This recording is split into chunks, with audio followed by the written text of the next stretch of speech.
Bharatiya Janata party के राष्ट्रीय महामंत्री, पूर्व मंत्री माननीय विनोद तावरे जी आपको संबोधित करेंगे। बगल में पार्टी के राष्ट्रीय प्रवक्ता श्री प्रेम शुक्ला जी हैं और पार्टी के वरिष्ठ नेता मनिंदरजीत सिंह सिरसा जी हैं। माननीय प्रधानमंत्री जी के नेतृत्व में निरंतर उनकी विकास यात्रा में देश के वरिष्ठ नेतागण पार्टी की सदस्यता ग्रहण कर रहे हैं। उसी क्रम में मैं आग्रह करूंगा अखिल भारतीय कांग्रेस कमेटी के वरिष्ठ नेता तरविंद सिंह मारवाह जी को माननीय विनोद तावरे जी पार्टी की सदस्यता ग्रहण कराएं, सदस्यता पत्र दें और पुनः आपका संबोधन होगा।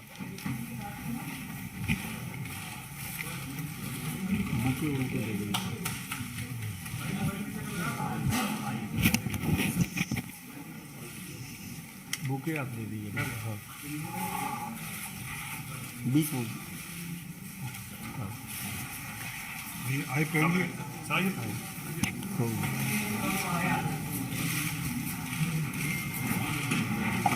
Thank you.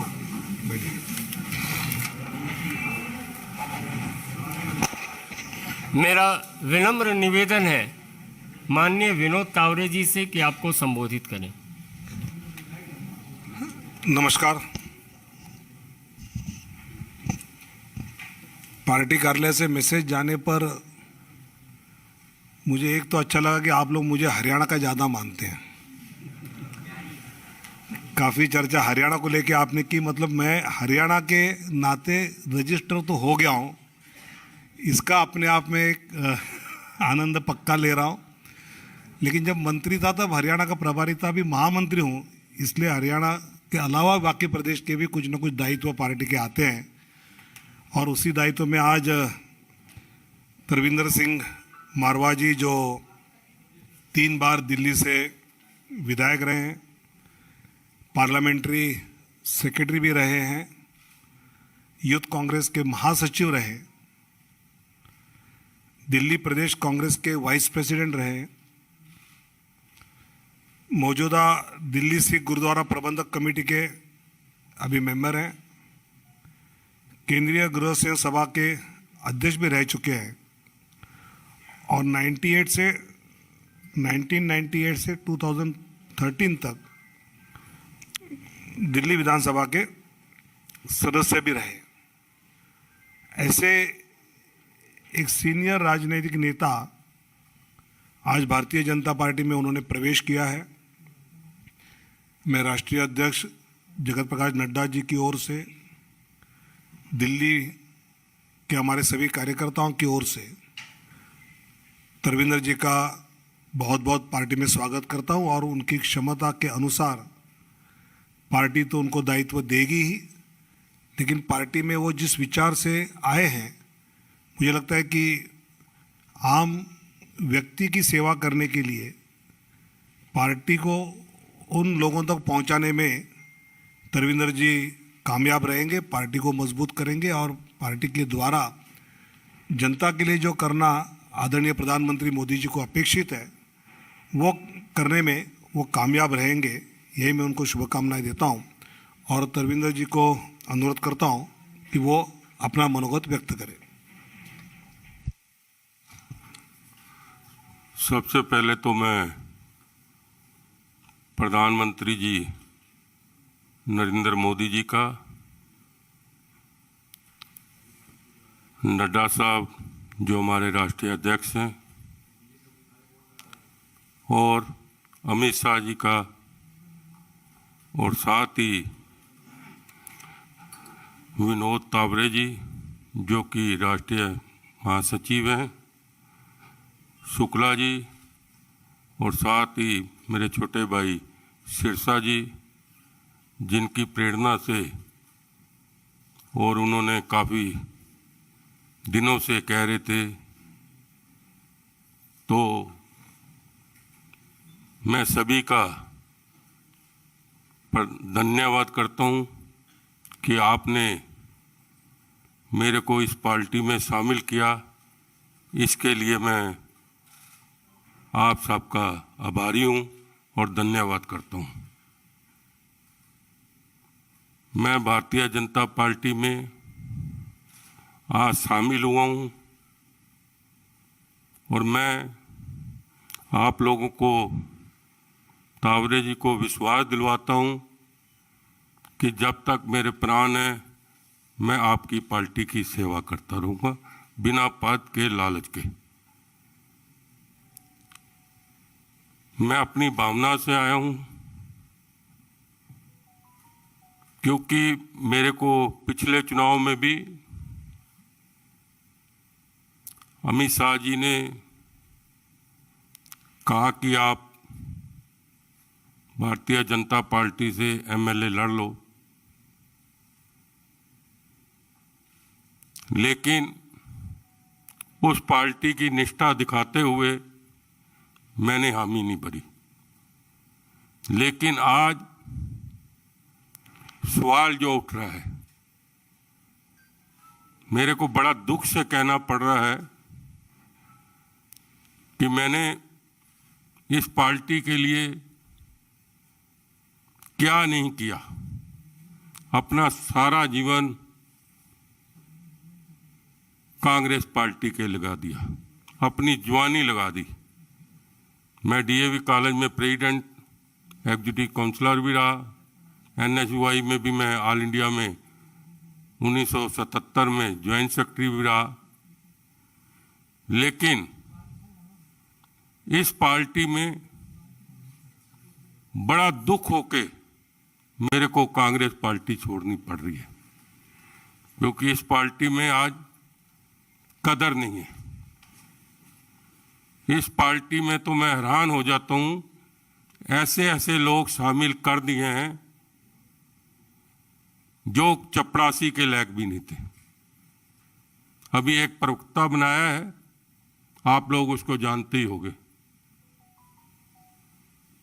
जिसको इंचार्ज बना दिया। बड़ी हैरानगी की बात है, खेड़ा है उसका नाम। वो क्या होता था, मुख्यमंत्री का पीए होता था शीला दीक्षित का। उसकी पार्टी की क्या कुर्बानी है मेरे को तो समझ नहीं आ रही। कई ऐसे जनरल सेक्रेटरी बन गए हैं जिनकी पार्टी में कोई बात ही नहीं है, कोई चीज ही नहीं है, कोई लोग पहचानते ही नहीं है। अभी मैं 1 साल पहले 9 महीने होंगे ऑल इंडिया कांग्रेस कमेटी गया, वहां पर क्या देखा आप हैरान हो जाओगे। एक जनरल सेक्रेटरी के कमरे में गया, वो 4-6 लोगों को बैठा के खुद सिगरेट पी रहा है, खुद सिगरेट पी रहा है। कितनी, मैं नाम नहीं लूंगा। बहुत बड़ी हैरानगी हुई कि जहां पर दफ्तर में पूजा होती है वहां पर सिगरेट पी रहे। अभी क्या हुआ, अब तो वहां बंटवारा चल रहा है। अब बंटवारा कैसे चल रहा है, अभी राज्यसभा आपने देखा, 2 कोटे, एक जयराम, कोई पार्टी में कुर्बानी नहीं। एक जो मिनोटी सेल का नाम मेरे ध्यान से उतर रहा है यूपी से, उसको राज्यसभा कहां भेज रहे हैं, महाराष्ट्र। वो किसका आदमी है, प्रियंका गांधी का। दूसरा मुकलवासनी किसका है, सोनिया गांधी का। 2 जो और चुने गए हैं वो राहुल गांधी के। एक कौन है, हरियाणा से सुरजेवाला। मतलब जो लोग चुनाव हार हार के उनको पार्टी में इतना तवज्जो दे रहा है, उस पार्टी का क्या फायदा जहां बट रहे हैं। वहां जो वर्कर, मैं तो G23 वालों को भी कहूंगा कि इस पार्टी में आपको कुछ नहीं मिलना। अब चाहे वो गुलाम नबी आजाद हो, चाहे सुशील कुमार शिंदे हो, इन्होंने ना किसी को दूसरे को अध्यक्ष बनने देना है। ये भी लिख लो आज, जैसे पहले जितेंद्र प्रसाद जी खड़े हुए थे, सचिन पायलट खड़े, राजेश पायलट जी, क्या हुआ, अब पीसीसी प्रेसिडेंट सारे के सारे राहुल गांधी अपने बना रहे हैं। ना कोई बायोडेटा देख रहा है कि किसकी पार्टी का कुर्बानी है, कुछ नहीं देखा जा रहा। आज क्या देखा जा रहा है कि उसके जो सेक्रेटरी हैं वो किसका नाम ले रहे हैं। जिस पार्टी में कुर्बानियां जिन्होंने दी, जिन्होंने गुलाम नबी आजाद जी ने आगरा में 40 की 40 सीटें लेके आए, उन्होंने इतनी मेहनत की। सुशील कुमार शिंदे जी ने कितनी मेहनत की, लेकिन आज उनको नजरअंदाज किया जा रहा है। पीछे सुशील कुमार शिंदे जी ने कहा भी था कि हमसे कोई पूछा नहीं जा रहा आज की डेट में। तो उस पार्टी में क्या करना, रोना आ रहा है उस पार्टी का। मैं तो दोबारा G20 तो कहूंगा कि आप लोग चुपचाप भारतीय जनता पार्टी में शामिल हो जाओ और आपको सम्मान मिलेगा, ये मैं कहना चाहता हूं। और आज जो हमारे नरेंद्र मोदी जी जो वो कमाल कर रहे हैं, जब से देश आजाद हुआ है आज तक आपने ऐसा प्रधानमंत्री जी नहीं देखा जिन्होंने आज तक एक छुट्टी नहीं की। परसों एक महिला को वहां पर गए 90 साल के, उनके पैर छुए। कितनी बड़ी बात है, एक प्रधानमंत्री आशीर्वाद ले रहा है और छोटी सी छोटी बात का ध्यान रख रहे हैं। और विकास की तो आप रफ्तार ही बन गई। आप देखो यूपी में कितना विकास, हरियाणा में कितना विकास। मुझे तो जाने का मौका मिलता है, क्यों उत्तराखंड में दोबारा आ गए, कहां गए वो सारे सर्वे। मैंने पहले दिन ही कह दिया था। आपको वहां की भी एक कहावत सुना देता हूं। हम वहां पर उत्तराखंड में तराई में, पिछले बार भी मैं इंचार्ज था, इस बार भी मैं वहीं पर था, देहरादून तराई के एरिया में। हमारा राजा आता है, हेलीकॉप्टर उतरता है, कम से कम नहीं तो वहां ex minister, member parliament, MLA सब वहां लाइन लगाकर खड़े हैं। 2-2 घंटे हो गए। जब उतरता है तो आप मानोगे 4 मिनट में स्टेज पे पहुंच जाता है। फिर वहां का क्या तमाशा होता है, चिट दी जाती है कि आप 5 मिनट बोलोगे, आप 3 मिनट बोलोगे, आप 2 मिनट बोलोगे। PCC प्रेसिडेंट बोल रहा है उसको रास्ते में जाके कि जल्दी करो, राजा साहब ने जाना है। अब मैं दूसरी कहावत आपको सुना देता हूं। ये मैं बातें बिल्कुल सच्ची, मैं कभी झूठ भी नहीं बोलता। मैं इस पार्टी में भी जब शामिल हूं तो मैं कोई लालच के नहीं है। मेरे को हैरानगी है कि मेरे जैसा आदमी जिसने राहुल गांधी की रैली 10,000 आदमियों की कराई इलेक्शन में 2 दिन में जंगपुरा के क्षेत्र में, मैं 1.5 साल से टाइम मांग रहा हूं। और जो हमारी महारानी है उसका तो और ही कमाल है। वो कैप्टन पे तो आरोप लगा रही है कि आप निकले नहीं। अरे आप कौन सा 3 साल से निकले हो? मैं पूछना चाहता हूं, आप भी एक वर्कर से मिले हो?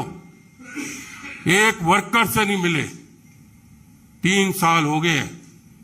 मांगो टाइम, तबीयत खराब है या इसका नाम क्या मना कर दिया जाता है। अरे वो पार्टी क्या है। मैं तो अमित शाह जी का धन्यवाद करता हूं। मैंने परसों सुबह फोन किया, लिखवाया कि मैं आपसे मिलना चाहता हूं। उन्होंने सिरसा जी को कहा कि तरविंदर मारवा जी को लेके आओ। और कल रात आप मानोगे जैसे परिवार के सदस्य थे, मैं तो नया नया जुड़ा हूं, ऐसे आधा घंटा बैठ के बातचीत करते रहे। वो भी कांग्रेस थी कि सुबह दरबार लगते थे, आज वो कांग्रेस है किसी का पता ही नहीं है क्या करने वाले हो। शाम को पता लगता है 4 सेक्रेटरी बना दिए, उससे अगले दिन पता लगता है जनरल सेक्रेटरी बना दिए। अभी अभी ताजी बात है, एक दिन अखबारों में आता है जय राम को प्रवक्ता बना दिया, 2 दिन के बाद अखबार में आता है कि पवन खेरा को बना दिया। मतलब ये कहां का है। अब मैं एक और बात आपको बड़ी बताना चाहता हूं। पीछे गर्मियों में पिछले साल की बात बता रहा हूं आपको, आप भी शायद वहां पर होंगे या कुछ प्रेस वाले होंगे कि नहीं। मतलब उस दिन गर्मी इतनी थी कि 46 या 47 डिग्री था पारा। मेरे को अध्यक्ष का फोन आया, चौधरी का, ये उस टाइम अध्यक्ष ताजा ताजा बना था। मेरे को फोन आता है, मरवा साहब आप आ जाओ, राजा साहब और प्रियंका गांधी जी यूपी में जा रहे हैं, वहां कोई कांड हो गया था। 10 बजे का टाइम है। हम चले गए 50-100 लेके, क्योंकि कुछ क्षेत्र मेरा भी पड़ता था। तो मैंने कहा चलो, हम चले गए। आप मानोगे, बिना पानी के 4 घंटे हो गए हम लगातार वहां पर, कम से कम नहीं 1000 कार्यकर्ता था, और वहां ना कोई पानी की व्यवस्था थी, कुछ नहीं था, और गर्मी 46 डिग्री थी। ये पिछले साल की बात बता रहा हूं। वो ये जो पुल है, जो नया जो निकलता है, ये DND वाला पुल, जो यहां से जाना था, बड़ी हैरानगी हुई उस दिन। तो मेरे को रोना आ गया कि किस पार्टी में हम। गाड़ियां आई 8-10, हॉर्न मारती आई, राजा साहब फोन पे लगा हुआ है, वर्कर चिल्ला रहे हैं, और पुलिस वाले मतलब की सायरन मार के गाड़ियां निकल गई। किसी को ये नहीं कहा कि बाय बाय कर दो, फोन पे लगे। अरे मैंने कहा हम 4 घंटे हो गए, हमारे जैसे पागल आदमी यहाँ पर खड़े हैं, और बड़ी हैरानगी की बात है, कोई ये छोटी मोटी बात नहीं है। मैं कह रहा हूं मेरे को इतने चक्कर आ गए, फिर मैं एयर कंडीशन गाड़ी में जाकर बैठा तो अपनी मतलब की, हम मानोगे ऐसा राजा, मतलब किसी का पता ही नहीं। अरे एक बार शीशा खोल के बाय बाय तो कर दे, उसमें तो पैसे नहीं लगते हैं? आप लोगों के साथ होता है कि नहीं कभी? तो फिर आप बताओ कि इसका क्या कहना है। मैं एक बार फिर आप प्रेस वालों का भी धन्यवाद करता हूं, खासकर प्रधानमंत्री नरेंद्र मोदी जी का धन्यवाद करता हूं कि आपने मेरे को पार्टी में शामिल किया। नड्डा साहब राष्ट्रीय अध्यक्ष जी का धन्यवाद करता हूं, और साथ में ही अमित शाह जी का धन्यवाद करता हूं, जिन्होंने कल रात को हमें टाइम दिया। सिखों की कुछ बातें भी थी, जो समस्या थी उस पर भी चर्चा हुई, और साथ में मैं आज तावरे जी को एक बार फिर विश्वास दिलवाता हूं कि आपकी पार्टी के लिए खून भी देना पड़ेगा अपना, और जान भी देनी पड़ेगी। मैं आपकी पार्टी के लिए हमेशा तैयार रहूंगा, तत्पर रहूंगा, ये मैं बताना चाहता हूं। और हमने नरेंद्र मोदी जी का और अमित शाह जी का और नड्डा जी का और पूरी भारतीय जनता पार्टी का, और खासकर मैं सिरसा जी जो मेरे छोटे भाई हैं, इनका धन्यवाद करता हूं कि इन्होंने प्रेरणा देके अमित शाह जी से मिलवाया, और मैं आज भारतीय जनता पार्टी का सदस्य बना हूं। और मैं बीच बीच में आपको सारी कहावत सुनाता रहूंगा, अभी समय की कमी है तो फिर मत कहना। जय हिंद, जय भारत माता की। अब बड़ी कॉपी होगी।